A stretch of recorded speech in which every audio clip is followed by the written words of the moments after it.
अर्जुन एक साधारण मध्यम वर्गीय युवक था जिसका सपना था बड़ा आदमी बनने का। बचपन से ही उसने अपने माता पिता को पैसों के लिए संघर्ष करते देखा था। जब वह नौकरी में आया तो उसके दिमाग में सिर्फ एक ही बात थी, जितना जल्दी हो सके अमीर बनना। लेकिन क्या केवल पैसा कमाना ही सफलता की कुंजी है? अर्जुन को इसका एहसास तब हुआ जब उसके जीवन में 3 अनोखे किरदार आए और उसकी सोच हमेशा के लिए बदल गई। चैप्टर 1, जल्दी अमीर बनने का भ्रम। पहला किरदार था रोहित, अर्जुन का दोस्त। रोहित क्रिप्टो करेंसी और शेयर बाजार में अचानक पैसा लगाने के लिए मशहूर था।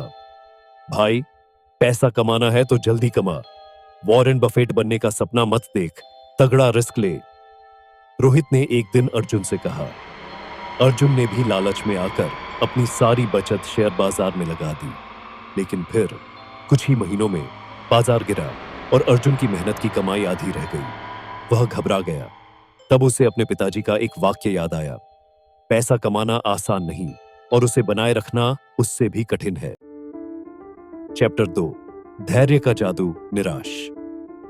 अर्जुन अपने पड़ोसी शर्मा जी से मिलने गया। शर्मा जी ने मुस्कुराकर पूछा, बेटा, क्या तुम जानते हो कि वॉरेन बफेट की 90% संपत्ति कब बनी? अर्जुन ने सिर हिलाया। जब वे 50 की उम्र पार कर गए थे। असली खेल धैर्य और कंपाउंडिंग का है। शर्मा जी ने उसे समझाया कि असली संपत्ति तुरंत पैसा कमाने से नहीं, समय के साथ समझदारी से निवेश करने से बनती है। अर्जुन पहली बार कंपाउंडिंग के महत्व को समझ रहा था। छोटे निवेश, लंबे समय तक, बड़ा परिणाम। चैप्टर 3, पैसा और खुशहाली का रिश्ता। अर्जुन को यह तो समझ आ गया कि जल्दी अमीर बनने का तरीका सही नहीं, लेकिन फिर भी एक सवाल उसके दिमाग में घूम रहा था, क्या ज्यादा पैसा ही असली खुशहाली लाता है? तभी उसकी मुलाकात माया आंटी से हुई, जो अपने छोटे से घर में भी हमेशा खुश रहती थी। बेटा, खुशहाली पैसे से नहीं, आर्थिक सुरक्षा से आती है, उन्होंने कहा।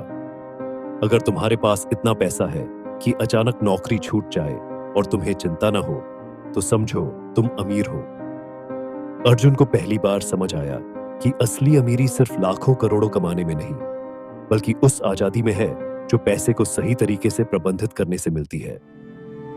चैप्टर 4, सीख और नई शुरुआत। अब अर्जुन बदल चुका था। वह अब पैसे को सिर्फ कमाने का खेल नहीं, बल्कि समझदारी से मैनेज करने की कला मानने लगा। उसने सीखा कि जल्दी अमीर बनने की चाहत नुकसानदेह हो सकती है। असली संपत्ति धीरे धीरे धैर्य और कंपाउंडिंग से बनती है। खुशहाली पैसे की मात्रा से नहीं, बल्कि उसकी सही प्लानिंग से आती है। अब वह न सिर्फ निवेश करता था, बल्कि समय और धैर्य की ताकत को भी समझने लगा था। तो दोस्तों, अर्जुन की कहानी से हमने क्या सीखा? पैसा कमाना सिर्फ गणित नहीं, मनोविज्ञान भी है। जो इसे समझ गया वही असली अमीर बन सकता है। ऐसी ही और प्रेरणादायक कहानियों के लिए इंडियन योगी बाबा को फॉलो करें।